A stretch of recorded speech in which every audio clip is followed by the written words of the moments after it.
আসসালামু আলাইকুম রহমতুল্লাহ।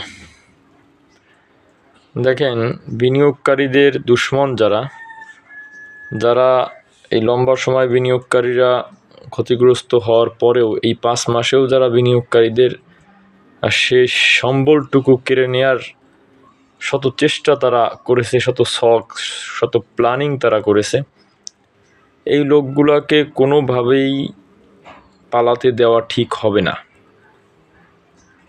কারণ আজকে আপনারা যদি একটু ডিপলি চিন্তা করেন যে 16 বছর ফ্যাসিস্ট সরকার বিনিয়োগকারীদের সব কিছু কেড়ে নিয়েছে, সঙ্গে সঙ্গে লক্ষ লক্ষ কোটি টাকা পুঁজিবাজার থেকে লুটপাট করেছে।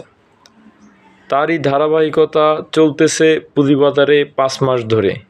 এই পুঁজিবাজারে বিশেষ করে রাশেদ মাকসুদ গং, আবু আহমেদ গং, তারা কিন্তু এই পুঁজিবাজার বিনিয়োগকারীদের বাকি যতটুকু সম্বল ছিল তাও কেড়ে নিয়েছে। এখানেও তারা লুটপাটের একটা বাণিজ্য কিন্তু তারা করেছে। শুধু তাই নয়, প্রতিনিয়ত দেখেন মার্কেট পতন, প্রতিনিয়ত মার্কেট ধস। এই সপ্তাহের আমরা 4 কার্যদিবস দেখেছি, 4 কার্যদিবসেই আমরা বড় বড় পতন দেখেছি মার্কেটে।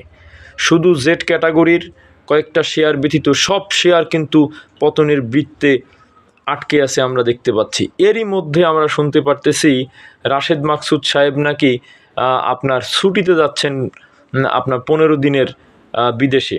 এইটা কোনোভাবেই বিনিয়োগকারীরা মানতে পারে না। বিনিয়োগকারীদের সব কিছু লুটপাট করে সে এখান থেকে চলে যেতে পারে না।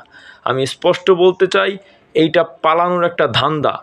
সে ধান্দা করতেছে দেশ থেকে পালানোর, কারণ সে গত সরকারের আমলে যে পরিমাণে দুর্নীতি অনিয়ম করেছে এবং তার কাছের লোক থাকায় এই 5 মাসেও সে যেভাবে বিনিয়োগকারীদের ধোঁকা দিয়েছে, বিনিয়োগকারীদের নিঃস্ব করেছে, সঙ্গে সঙ্গে হাজার হাজার কোটি টাকা এখান থেকে লুটপাট করেছে। পরিষ্কার কথা, তাকে পালাতে দেওয়া যাবে না।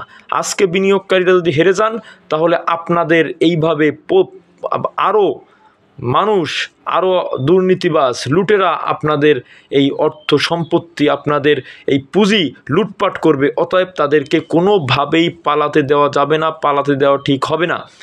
দরকার হলে বিমানবন্দর ঘেরাও করতে হবে, দরকার হলে সে যে তারিখে যাবে ওই তারিখে তাকে আটকে দেওয়া হবে, তার ছুটি বাতিলের পক্ষে অবস্থান নিতে হবে। তবুও এই লুটেরাদের কোনোভাবে পালাতে দেওয়া যাবে না। পরিষ্কার কথা, এখন পর্যন্ত আপনারা জাগতে পারেননি, এখন পর্যন্ত আপনারা সজাগ হতে পারেননি, এখন পর্যন্ত আপনারা রাস্তায় নামতে পারেননি, তাদের বিরুদ্ধে প্রপার স্টেপ নিতে পারেননি। এজন্যই কিন্তু আপনাদের পুঁজি ডে বাই ডে তারা শেষ করে দিচ্ছে। অতএব এই লোকটাকে আইনের আওতায় আনা উচিত। আমরা দাবি করতেছি তাকে আইনের আওতায় আনতে হবে।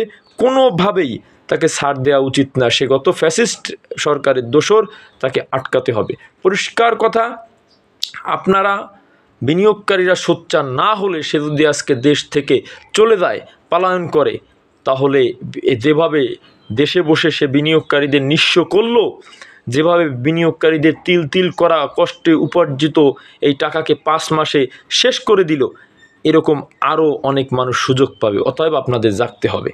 সকলে ভালো থাকুন, সুস্থ থাকুন। আসসালামু আলাইকুম রহমতুল্লাহ।